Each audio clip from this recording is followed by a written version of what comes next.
to my heart because Julia Ward Howe, who wrote the original Mother's Day Proclamation, was a Unitarian. So she's part of the legacy of my faith tradition, and she was this amazing woman, and it came out of the Civil War and the devastation that people saw, and the people who were particularly working with wounded folks. And so she wrote the original Mother's Day, and also the Franco-Prussian War, so this experience of carnage. So the original Mother's Day Proclamation was really grounded in an anti-war movement and perspective.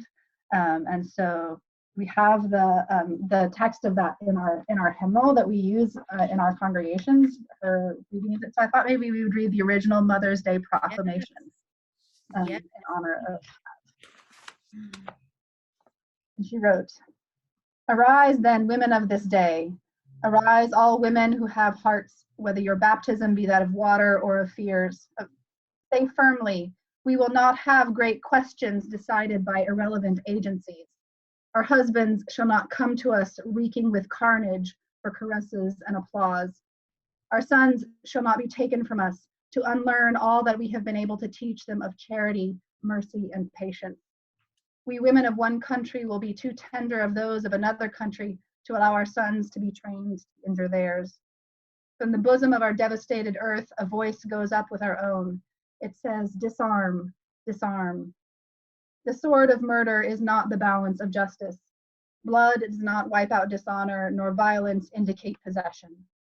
As men have often forsaken the plow and the anvil at the summons of war, let women now leave all that may be left of home for a great and earnest day of council. Let them meet first as women, to bewail and commemorate the dead. Let them then solemnly take counsel with each other as the means whereby the great human family can live in peace, and each bearing after her own time the sacred impress not of Caesar but of God."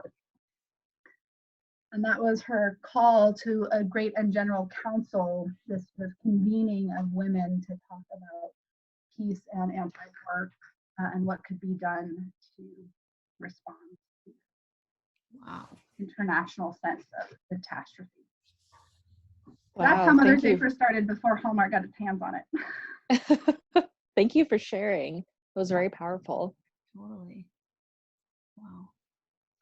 Hi, Julie. Hi, Julie.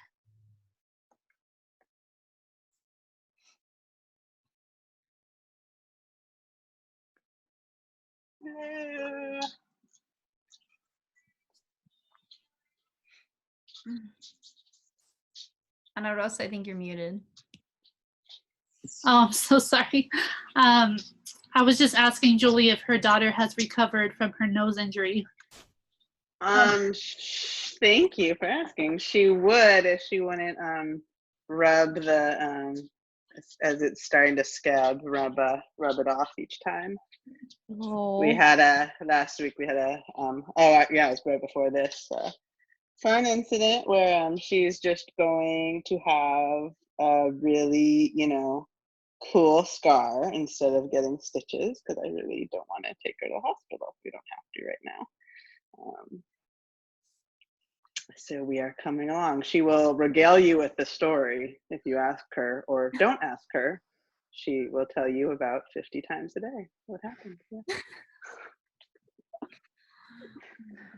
So just before you got on, Reverend Julia was sharing the proclamation of the first Mother's Day before Hallmark got its hands on the holiday, and how it started off being a political day. And I think how appropriate that is, right, with us being Que Madre and the kind of work that we all do as caretakers of our community. And just kind of wanted to see how folks are feeling about Mother's Day this year, like for yourself with your family, but then also, is there any interest to kind of plan something for Mother's Day itself? Since it's not like we're going to be going to fancy restaurants since we're stuck inside, that like kind of uplifts anything going on in our community right now.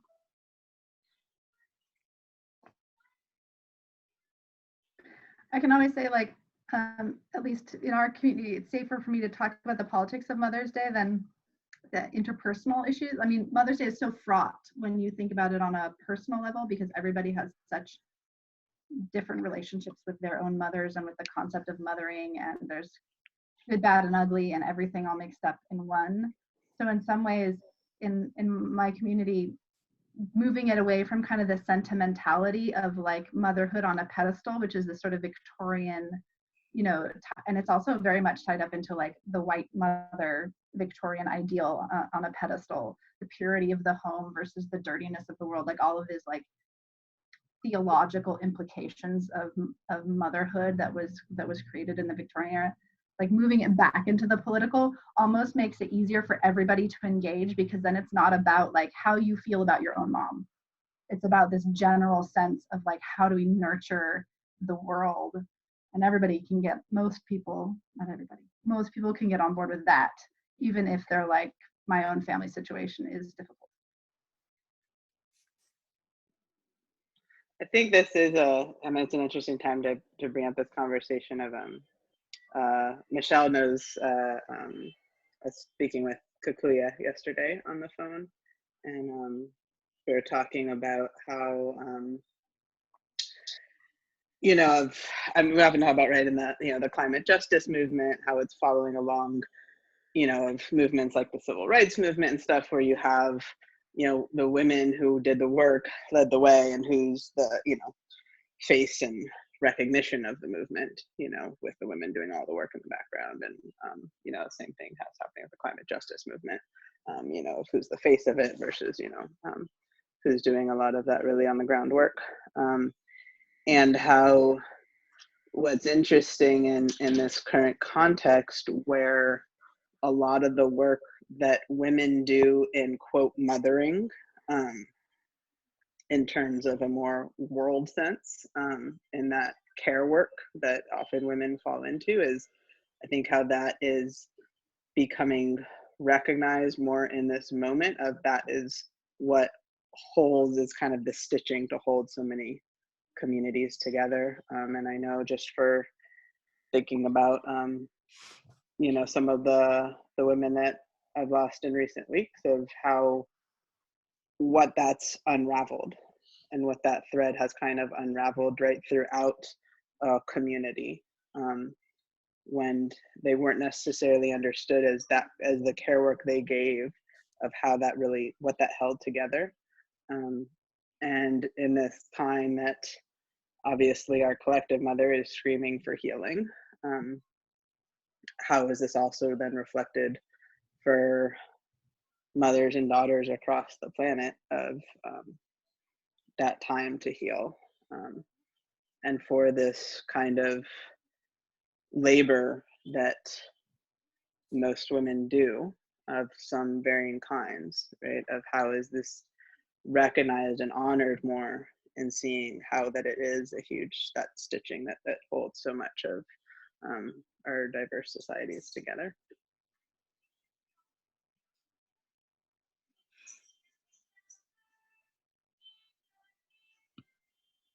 And for my plans that day, I'm gifting myself the day off of work, which is not really happening these days. So that's the plan. Enjoy that day. Yeah. Well deserved. Now, when you say work, what does that mean? Work that you're paid for, or work in general, or like, how do you define that? That is excellent, especially for I am gifting myself 24 hours away from the computer, which also then translates to like the phone, except for, speaking with loved ones. Thank you for that. Very important. You'll still be doing the mothering work though, with your kids. So even though it's unpaid labor, it's just as intense, if not more, seeing as how your daughter's dealing with all that stuff with her injury. There's some sort of beauty in the idea of, and we're saying this as if it's going to happen. It's not going to happen.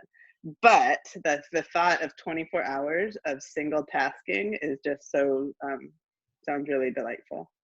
So I'm going to hold on to that. And I think as women, we need to try to embrace that more often, even in little nuggets, because there's this notion that, oh yeah, you know, women just multitask, that's what they do, and you can really actually only do one thing at a time.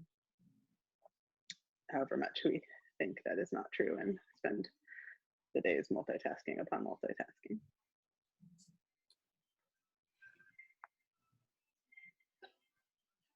If I was going to go back to grad school, which I'm not going to do, but if I was, I would write my thesis on the politics of interruptibility. That's something I think about a lot. Like how often we're interrupted as women. Versus how often we interrupt, like especially certain kinds of folks. Yeah. Mm-hmm. And how like little space is granted for extended deep flow for women in the world, like to really just like shut the doors, dive down in your project and be uninterruptible and be respected, and have that be like a respected thing that you do, not an inconvenience. Yeah, or a threat even. Oh, truth. Or not, and along with your last point of that's respected, that it's not something you have to ask for, like it's being gifted to you, that this should be part of what's accepted. Yeah. Don't go back to grad school, but you could still write that thesis. Yeah. The world is hungry for content right now. That's true. I could get all the fun of research with none of the tuition. Well, it could be subjects for your Sunday services. I definitely have preached on it, and I want to like spend more time with it. Julie, can I ask you a question? Just like as a professor, this, you know, what the pandemic has kind of brought forward, the need to kind of question the design of our institutions, and just your experience like with students, like how has that been? Yeah, that's interesting. Actually, it's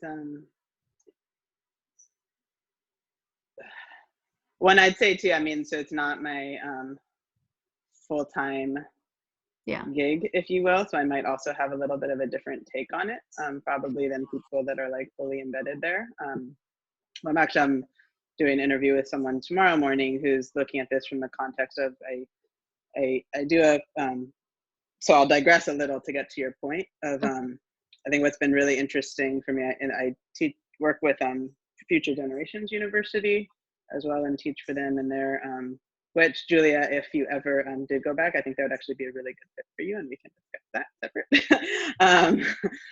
But that what's been really interesting with that is that it's students who are mostly it's a master's program where they're mostly community organizers around the world, who are doing work in their communities and looking for ways to do higher education but don't have access to that. And so this has been created out of a nonprofit that was started. But what's been interesting is so that in the spring right now I teach a class of doing participatory research, participatory action research in their communities. And so what's been kind of fascinating in this context is that trying to explain to the students too, a lot of my work is in the field of disasters, and people are like, well, how do you become a disaster researcher? I said, well, hardly anyone does. It's called you're living your life and doing what you're doing, and you happen to be doing it in the context of disasters that hit and that happens again and again and again. And eventually you find yourself in that field. And that's something in the research field, you're always having to adapt your practices, that things never go as planned, and that when you're working in various parts around the world, people are going through different experiences of maybe it's an extreme weather event, maybe it's a conflict situation, maybe it's an economic hit, whatever it is, there's something different happening. And so what's interesting here is to whether the students are in Ethiopia or Vietnam or West Virginia, they're experiencing a commonality in different ways, of course, especially considering kind of urban to rural and those contexts. But of learning what does it mean to adapt your practices. And so that's been actually kind of different experience in the sense of here's a course that's actually meant to be online and the adaptation that's happening as people are dealing with these newfound stresses.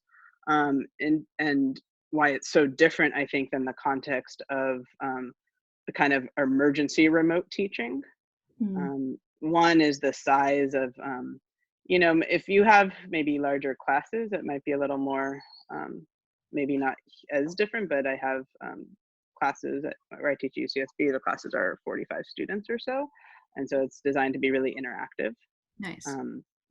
And that's really hard to then overnight translate online. And one thing I've been doing is having them, I switched to a lot of their points now are basically journaling each week. I'm teaching a class right now on development and displacement, and they're just having to kind of, reflect on their own experiences of going through the pandemic and considering what does that mean in the context for people who are displaced, whether it's due to a development project, to a refugee situation, just, just thinking of it, kind of trying to maintain some sort of connection to the course, but keeping it in line with this current context. But I think that you feel very much so the stresses and anxieties by, this is mostly seniors, of what does it mean to now be about to graduate with no jobs in front of you? What does that mean for your student loans? This idea of a home to go to, what does that look like? Is that plausible? And that has varying contexts in terms of well-being and health. The additional care that, and I do notice that it is, it could just be that female students are more comfortable reaching out to professors, but the conversations I have and the messages I get are mostly from the women in the course of, of just the extra stresses of, their responsibilities now of who they're caring for in their families or communities, and all their extra responsibilities, and trying to juggle all of it, and just, wanting to reach out. And what I found, I did a mid-course evaluation or kind of feedback just to kind of touch, how are y'all doing, just to try to get some connection. And I was nervous because I've been doing it, having them do it synchronous, meaning what we still have class sessions. And if you actually look at a lot of the literature on like equitability in remote teaching, and if you look at kind of looking at kind of diversity, inclusion, equitability concerns, doing synchronous sessions is kind of is fairly unequitable, because you have to have certain connectivity, you have to have access, you have to have connection, like you have to have the ability to do that, right? And I had surveyed them at the beginning to see, and reach out to folks if anyone, who was gonna, just let me know, and we can work around this. But so I've been pretty nervous about it because, is this really inequitable of what I'm asking of them to still participate in this way? And across the board, every single person that responded, and almost the whole class did, was saying that the thing they appreciated most was having the class sessions together, because most classes weren't doing that. And it was their kind of 2 times of the week where they were connecting with their peers and feeling like they were coming out of isolation. And so the added stresses, of work and stuff that's from the course, that wasn't part of the added stress, that was actually giving them that connection point, which I think becomes kind of a point of interest too, in thinking about how we're thinking about equitability also as we continue on, potentially, for however long in this remote style, of that while I do agree there isn't equitability issue in it, but depending on what your expectations are and how you're kind of assessing that, if you're demanding, and if their whole grade or something is riding on that, but it's been fascinating to hear from them of that is really having that touch point has been important, of just, and I think, and what is important is not, I try not to speak too much at them, way less than I've been talking to you right now, but giving them time and breaking them out in just smaller groups to just have that and sometimes, it can be a random thing I pose to them just so they're having some connection with their peers of, hey, y'all talk about this for 10 minutes together. and that then, because I think that it comes back to the point that this is a physically distanced time. It does not have to be, we can still be socially connected. And how do we foster that and foster that sense of community, and in this sense, their sense of community and being part of that university. And I think that there's threads of that we can continue. And what's concerning is that there isn't support in looking, how do we do this better over the long term? It's still thought of it as this emergency process, but of considering what does this look like over the long term, whether it's this pandemic or something else. I'd hope that there's consideration given to how do we actually do this better, and then recognizing for those on this side of it, it's a lot more work that is completely unappreciated and unrecognized by the powers that be. That it is a tremendous amount of more work being asked of folks. And that is one of those often invisible things that does go unrecognized as well. Well, thank you for sharing that, Julie. That's, yeah. I mean, it's that point about creating our culture of care. I don't know, just like figuring out what that exactly looks like. Yeah. I think that like term right now, the culture of care, is so dynamic. That definition right now is so dynamic and undergoing, I think, a really important transformation, I think, for a lot of, I think for personally for me, I can say that that definition is radically changing. And I can probably say that a lot more people are, I think, getting an understanding of the different labors that, you know, mothers, I'm like, for recording purposes on air, I'm not one yet, but, you know. You adopted your cat, didn't you? I have two. You have babies? Yes, you are. I have pets. So we always reiterate, this is not about biological mothers. This is about any woman-identified person who is part of the movement. Because by being part of the movement, you are a mom. You're building something. You're creating a better world. To it. Yeah, yes. So to clarify, I do mother very strongly and affectionately my two cats. But I think as you both were speaking, Julia, Jessica, Ana Rosa, and Julie, I think that the definition of mothering is definitely is also, like the culture of caring, transforming, because, like, for starters, my day job is me working with constituents who are experiencing like very desperate feelings of being crippling finances, essentially, what is that? Goodness, this pandemic is resulting in a recession. That's the word I was looking for. And trying to prep themselves. They are losing their jobs. You know, landlords, you know, still have financial obligations they need to meet. So they're losing their homes. Like, and in an interesting, you know, way, I think my relationship with my own mother has changed, because she, you know, like a lot of Filipino women, and a lot of Filipino men have turned to nursing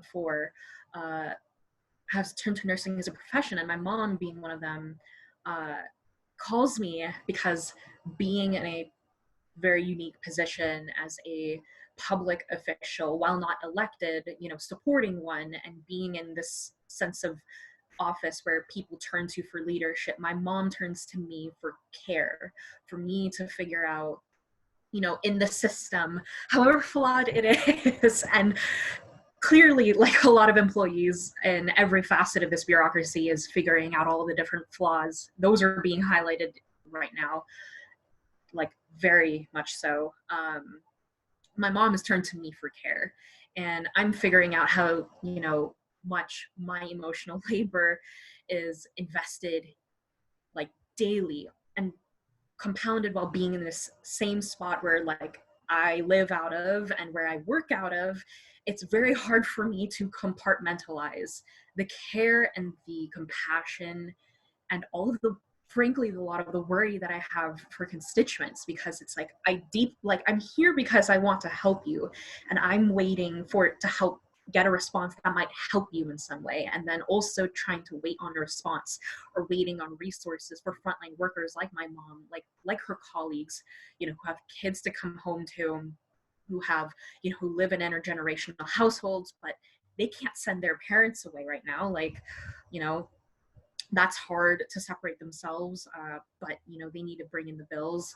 I think that especially with the stark reality of these COVID-19 victims often not having families visit them, nurses and their sense of caring, their emotional labor is that much more compounded upon on top of everything else that they're doing.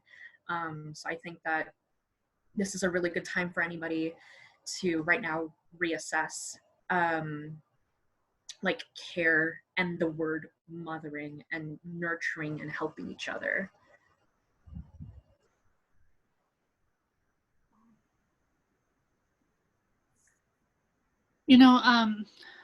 As I'm sure you all are aware, a lot of nurses are Filipinas and Filipinos, and my friend Jolene, who runs an organization called Affirm that I primarily started as a Filipina organization. The messaging that they're using right now is like literally by not addressing PPE, you are killing Filipino people intentionally, by not figuring this out. So I think that's something that doesn't really get talked about very much, but it's a reality, and the fact that there's not more outrage about it is really sad. Thank you for acknowledging that. Yeah, and I hear a lot, we talk about some people talk about why this illness is disproportionately hitting communities of color. And we talk about the underlying healthcare system that causes like pre-existing inequities, but also like exposure in jobs that are out there, public transit or frontline healthcare workers, these jobs that have become these places where people of color are finding careers. And that's where the exposures happen, and they're not being protected, and they're being treated like they're disposable. And on one hand, like everybody's cheering for all the healthcare workers and cheering for the essential workers, and on the other hand, totally disregarding the individual's needs as like human beings by not providing PPE, not providing basic time off or an adequate living wage, or like all of the, it's such a, yeah, I run out of words. Well, because we were talking to Rachel Torres from UFCW, and she was saying, with her union, they were asking for hazard pay. And right away, the owners of these giant grocery stores were saying, no, hero pay. But a lot of times when this happens, like a lot of stuff gets snuck into that. So while they wanted to be considered essential workers so that certain protections could be in place, in another way, it actually backfired on them and has resulted in them losing some rights. And so it's crazy that during this time, like as essential workers are getting lifted up as heroes, and in some stores getting told to wear, these shirts that say superhero on the back, they're at the very same time not given proper PPE. In some of the stores not enforcing crowd control or physical distancing. And the point that was raised earlier by Julie about physical distancing versus social distancing, I think that's a very important distinction to make, because I feel like this social distancing messaging is almost subliminal, right? Like encouraging us to not make these connections that we can be making right now. Like in a lot of ways, I feel like my relationships with some people have actually strengthened during this time, because we have made intentional time to like check in with each other, see how each other's doing. Whereas before we would just count on running into each other at this or that thing. But yeah, it's just this new reality is full of dichotomies that are in direct opposition to each other. And I think there's this, there's a thread too from what everyone's been saying about this idea of competition. somehow, and you know, we're often placed in this competitive society of competing against each other as women, competing for resources, competing for, you know, even you know, our small organization, we qualified for the funds coming out now, and you know, and put in our paperwork, but you know, all the money had already gone to the big corporations, and so we didn't get any.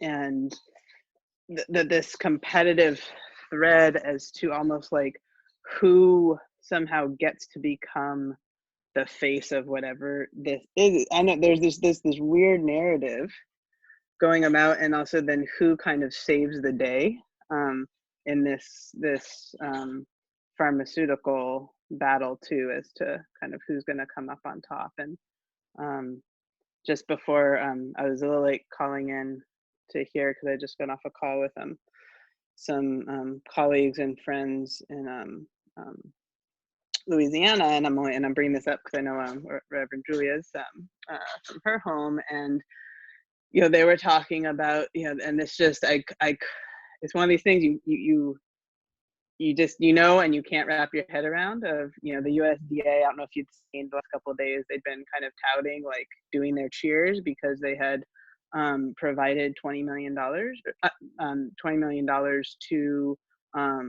to the shrimping industry, so the commercial shrimping industry, to get them up to, they were going to be buying, you know, everything coming in, and there's this influx economy, you know, and so they were going to be supporting them, you know, and one of the elders on the call raised, like, it's not shrimping season. And so who gets that money? And everyone's walking around there, you know, raising their flag of, you know, victory in a sense, right? Of we're the face of how to do this. We get splayed on the front page now of we're supporting the economy. Who is it that they supported? And it goes totally invisible, totally unmasked. And these layers upon layers of who is placed in the most intensive sacrifice zones are the ones being most intensely sacrificed by the exact same entities. And no one is calling them out on it. Yep. I've been thinking more and more about like the job of pushing the sacrifice up the ladder, right? So like making sure that that it doesn't stay again in those like strata. And I don't know how we do that. I mean, public policy, obviously, there's ways that like public policy can do that, but how do you keep pushing up on who has to sacrifice and feels being distributed? And because I was thinking about this, I was reading the New York Times article about the Paycheck Protection Program. And it was interviewing all of the small business owners.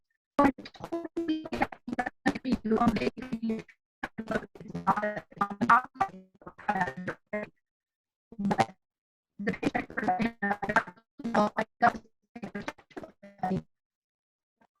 send it right now because I need to make sure my business can stay open. And why do we have to spend it in 8 weeks? Can't we like keep some of it so that we can be flexible for and they're thinking of the money as keeping their small business alive. But that's not what it's for. The money is for paychecks of workers so that people can eat and pay rent. It's not keep your small business alive money, it's paycheck protection. You pay your workers for 8 weeks and the money might be gone and then you'll have to think of something else. But during those 8 weeks, people will have been fed and stayed in their houses, and that's what it's for. And again, it was like pushing the suffering, well,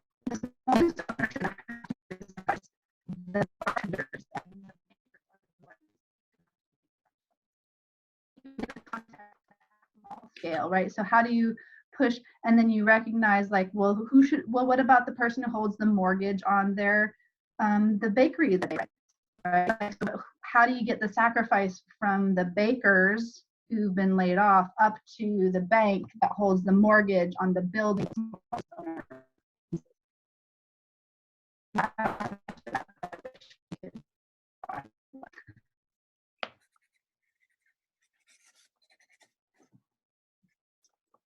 Well, and even just like at the Santa Barbara City Council, right, when we were pushing for eviction protection and foreclosure protection, landlords came out and enforced like, no, like this was the end of the world. And it's just like, well, what do you expect for people to do? Yeah. So it should be the end of their world, as long as it's not the end of your world. Right. Right? So if you're a landlord and you're going to go under and you're going to lose your building if you don't get rent, talk to the person who holds the mortgage on your building that's going to cause you to lose it. Don't take it out on the tenants. Go back to the bank and say, I need mortgage relief because otherwise I'm going to lose this building and all my tenants are, you know, like push it up, not down. Mm.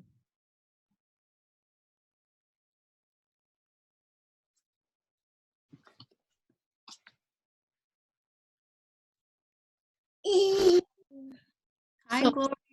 Hi, Gloria. Yes, we have a visitor. You want to say hi?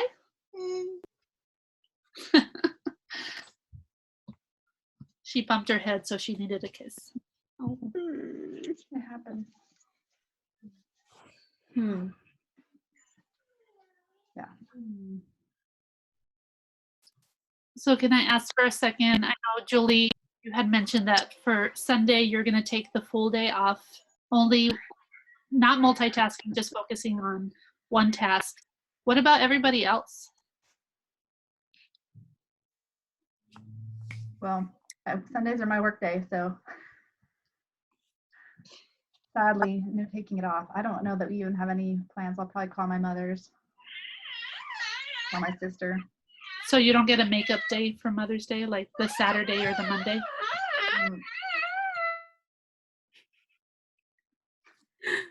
Oh my gosh. Well, I think I might tune in to this sermon on Sunday. Is that what it's called?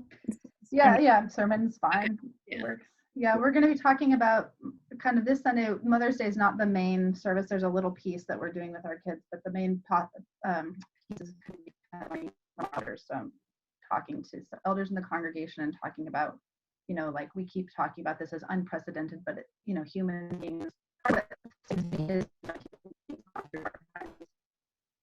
again, and so we can learn what do we have to learn from that. So Yeah. It was prompted because a member of our congregation found a picture of her family from the 1918 pandemic. So it's a picture of her dad when he was like 2 years old and his family all in face masks sitting on the front porch of their home in Los Angeles. And so that was kind of sparking this like, where are our roots in the conversation? So like the services kind of bounce back and forth between like future, past, roots, branches, you know, all that kind of stuff from each week. This is kind of a roots one. It's beautiful. I mean, I feel like there's just like a lot of moments that I feel like we've been in before as a species. And so it's like, when are we going to finally learn these lessons, or when are we going to move beyond? Like, I'm just still reflecting on the Mother's Day proclamation, how badass that was. And like, imagine if we really listened to those folks, like at the time that they delivered these messages, like where we would be now. I try not to spend too much time in that fantasy world, but I think it's important to remember, like, we have to envision these alternatives and we have to feel good about speaking openly about them. Because I think right now we're being confronted by the violence of the delusions that we've been living under for so long. And it's really unsettling. But we've gotten glimpses of this before. And it's like, when are we going to finally choose to take back our narrative, essentially? Like, I think this is a human story kind of thing that we need to figure out.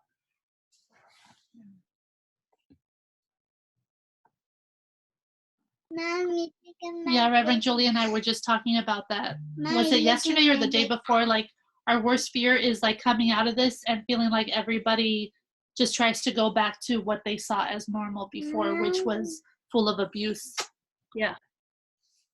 Yeah, I worry about When it's not talked about in a historic context, you know, as you were talking about, Jessica, you know, and it becomes a historicized, and therefore it becomes this moment, as opposed to, you know, I think most would say, you know, those who've been paying attention, maybe they couldn't say exactly what it was or exactly when it would happen, but something had to come.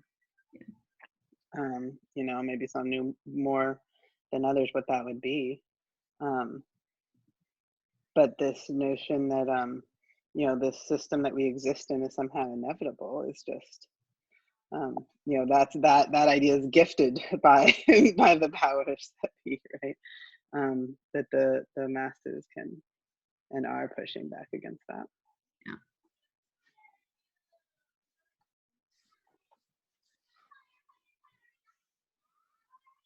Speaking of multitasking, what do you all want for dinner? Because I'm making the girls' dinner right now. Oh, okay. So I could add a couple plates. Yeah. We've been doing big salads that's been really nice to enjoy. Veggies that we get from the co-op, just making a big salad and enjoying that. But yeah, I have no plans for Mother's Day. I'm just gonna try to spend as much time as I can with my son. Play like with squirt guns. He's really into those right now.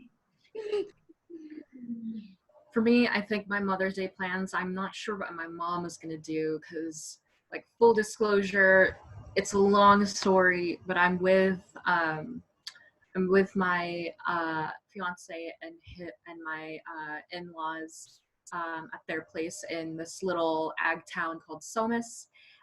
We were booted out of our Santa Barbara house, so that's a long story. So I'm not in Santa Barbara at the moment, but I might do a backyard visit with my mom and see what she's up to before coming back, and maybe spending the evening with my mother-in-law with her Mother's Day. And she also asked if we either wanted fish or pizza. So I was like, those are radically different, but I might have either one of those for dinner tonight. Why choose? Put that together. Yeah, sure. no, I can't get behind fish pizza. Sorry. Dos. But I think I agree that this is a pretty prime opportunity for us while, this virus has forced the world to buckle down on its knees. We can conceptualize and think about, I think, what it takes I think every level of of various systems. And for me, I always think about transportation and how radically we have changed the way that we've literally moved as a society.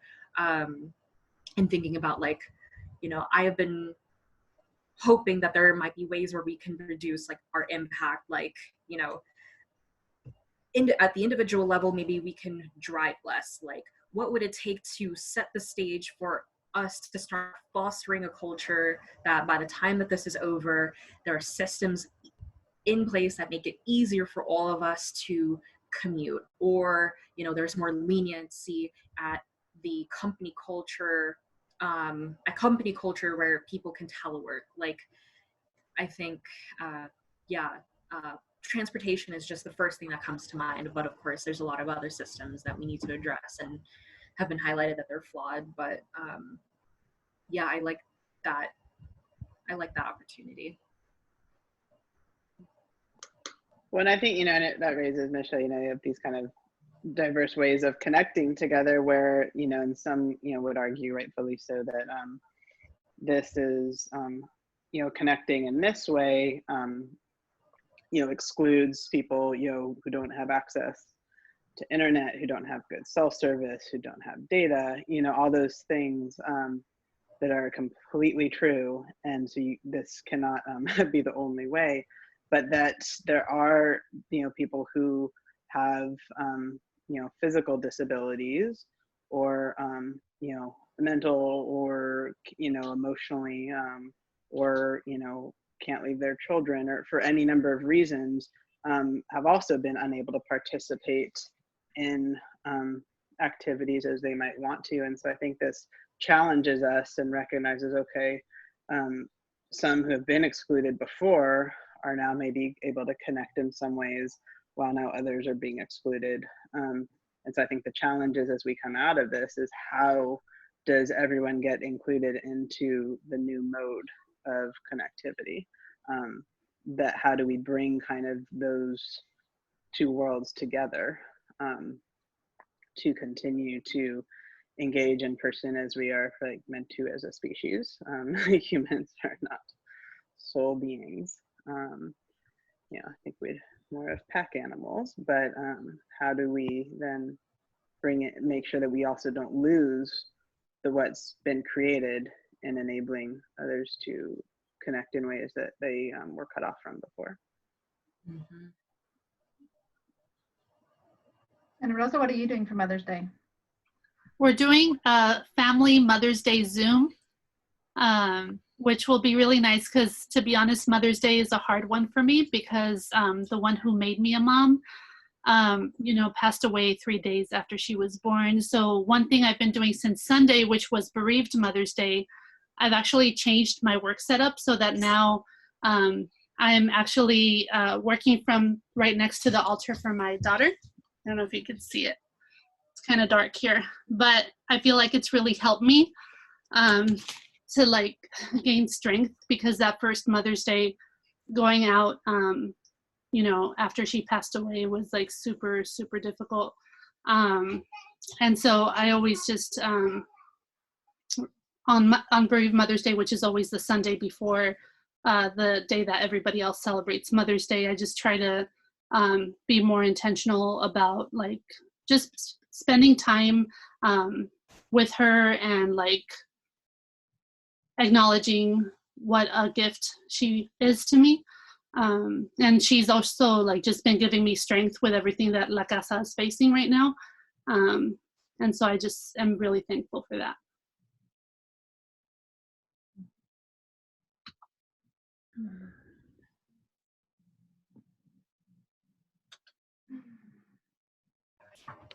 Sorry to jump in, but I just wanted to share Daniel with you all. He just Hi, hopped into everybody. the room. Hi, Daniel. Sorry for interrupting. Good to see you. Just wanted to bring him in. So, Hey, Daniel. How are wedding plans going? How are what? How are wedding plans going? Yeah. Oh, good. Luckily, we have spaced it far out ahead into August of next year. And I'm particularly excited about our recent booking. Like, we have essentially everything, almost everything laid out. We just have to book. So, but it's pretty exciting. Luckily, we haven't had to push things out. So, Yeah, glad that you were in a place where you feel like you weren't having to redo it. There's so many weddings that happen at where I work, and I'm not involved in a lot of them. We just rent the space for a lot of weddings, but our facilities person is just working with everybody, trying to like figure out what to do and how to reschedule and when to, you know, nobody knows how long. And but I have been appreciating like all of the creative ways, you know, of people like trying to bring everyone in spite of all this. Yeah, I feel.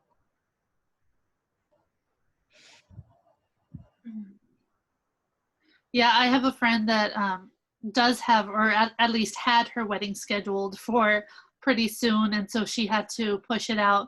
And she's feeling pressure around it because she feels like she's getting older and like it's going to be harder for her to have kids. I'm like, calm down. All of that stuff is mostly hype. You know, like our eggs actually get stronger. We may have less of them, but the eggs that we do have get stronger the older that we are. So I was like, calm down. It'll be okay. I didn't know that. Thank you for sharing. Yeah. It's the sperm carriers that have to worry more, actually. And isn't it amazing how that narrative does not get told? Instead, they just, you know, praise, what was it, Charlie Chaplin? Right. Because he was like, how old was he when he was? 80s or something. Yeah, in his 80s, I think, when he fathered his last child. What? I did not know that. Ooh. Special Father's Day edition coming up. Yes, let's do it. Let me learn you a lesson. I'm experimenting with the radical notion of turning off self-view on Zoom, and I'm using you all just so you know if I'm like if you feel this weird aura, it's because I'm practicing with you all, turning off being able to see myself so that I'm just looking at you all. It's very strange, but I'm also liking it, but it's also strange. How do you do that? I've Yeah, been I doing know. that I when I'm like that. teaching. Yeah. At first it was a little trippy, and then Yeah. once you like get into it, you can't really go back. Yeah, in the upper right-hand corner of your picture, in those little 3 blue dots, Okay. hide self-view is an option. And so you cannot look at yourself, which like on one hand makes me more self-conscious like in the moment, but then I let it go and then I'm just with you like I would be when I'm normally in the world not looking at myself all the time. That is so crazy because I didn't know you could do that through Zoom, but that's actually why I don't have the lights on right now, so I can just focus on you all. Yeah, it's so disturbing. Yeah, so I'm trying to like experiment with turning off self-view, even though in the short term it makes me kind of self-conscious because I'm like, what if I have spinach in my teeth, or what if like something You happens? don't have to worry about that with us because we're real friends. Real friends will tell you when you have spinach in your teeth, when your fly is down, all of that. Yeah, and I And don't it's a worry good about that like point in a face-to-face meeting. I don't sit here being like, what if my hair's funny, when I'm just in the room with people. Yeah, you can be more present instead of being like, Completely. Yeah. Wow, is this gonna like increase narcissism? I didn't think about that part. oh wow. Also, though, I heard though that it might also be a turning point in like the hyper beauty standard trend that we've been on. That this actually might lower the bar in a much more realistic way because it isn't filtered. Like Zoom is just how you are, where you are, and so you can't pretend as much as you can on like Instagram. And people are like relishing their comfy shoes and their stretchy pants and their uncut hair. You know, everybody can't go get their self done. So maybe this will shift back towards a little bit more grace in our physical expressions. Which would be nice. Well, I just feel like I've been getting a lot more compliments since we shifted over to Zoom because people remark on how like I'm still putting on makeup and I'm still like dressing up. And I don't know what it is. It's just it's how it helps me feel like I am going to work. Like I'm still doing the things that I would be doing. It's not because I'm trying to put on any kind of, I don't know, like appearance for people. It's just because I don't know how to not do that. Is that weird? Totally. The only time I wear real shoes is on Sunday morning. Like I can't preach barefoot even when I'm alone in my room in my house. It just feels too casual. Like I need to put on like head to toe. That's the only time I wear real shoes. I think like what you just said, and also like resonates with me because I'm luckily still working and I'm working from home. But I think that, you know, also because when I moved out here, I was only anticipating to be out here for like maybe like up to a month. And so I did not bring very many appropriate clothes because it gets hot here. And so like oftentimes I'm pulling what everyone else is doing on Zoom as a work from home employee. I'm only work ready from like here on out, but I'm wearing like gym shorts. But yeah, like I have to do something, like I have to get involved in some ritual that I normally had in order to separate myself and get ready for work when work is especially here at home.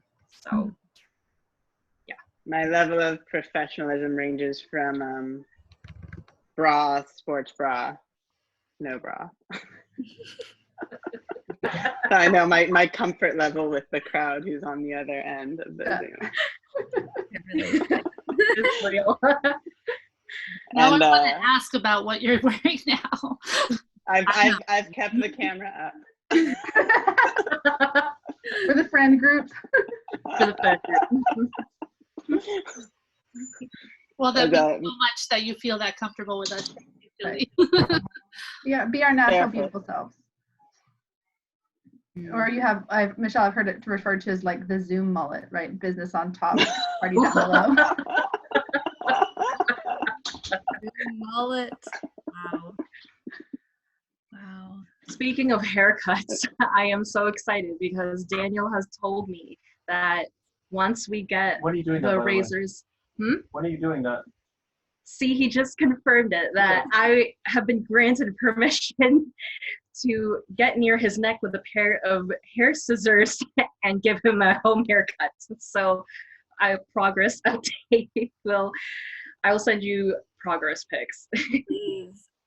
Great. Well, before this, I was like wondering, do I keep my bangs? Do I not? And now, the world has just decided for me that I'm going to grow my bangs out because there's no way I'm going to come near this with any scissors. They're looking cute. I like them. Get the See, it's the positive of, it eliminates some decision making. Mm-hmm. It is just made for you.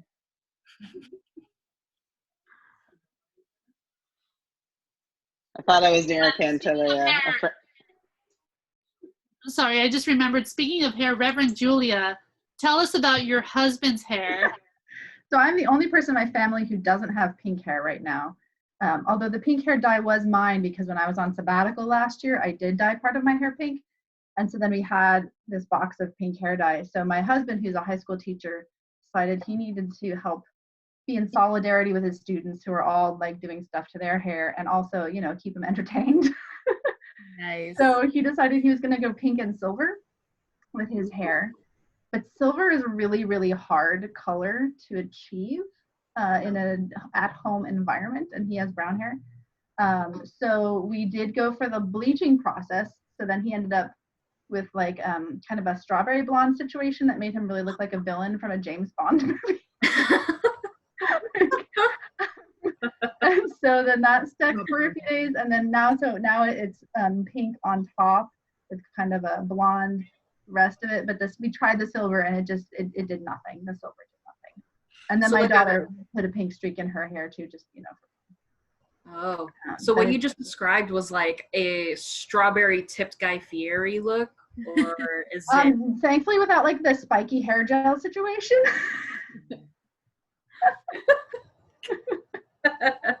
and no like goatee. Oh, okay. Yeah. Because he also is the teacher. Speaking of like getting dressed, like he wears bow tie every day. Like that's his work uniform at school, and he has kept his work uniform for teaching. He wears button-up shirt with bow tie every day. Mm-hmm. Oh, I love a good bow tie. I vote yes, bow tie. Oh, yeah. Yes, keep that going. There's some beautiful bow ties out there. It makes it really easy to gift when somebody has like an article of clothing that they love and that they want to wear more of. It makes it so easy to buy presents for them. Mm-hmm. Because you can find some fabulous bow ties on Etsy. Good bow ties, good pair of socks. Nothing better. Mm-hmm. He also has good socks. That's like Friday is his like fancy shoes and socks day. This is what you do when you teach high school, right? You have to like. Yeah.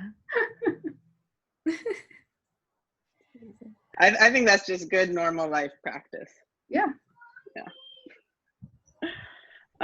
It has been most lovely catching up and talk with all of you. I'm going to have to get off to Yes. before anything burns down or is broken. Good to see you. Have a good dinner. Love you all. Have a good, wonderful week. Take care. Take So care. good to see you, Julie.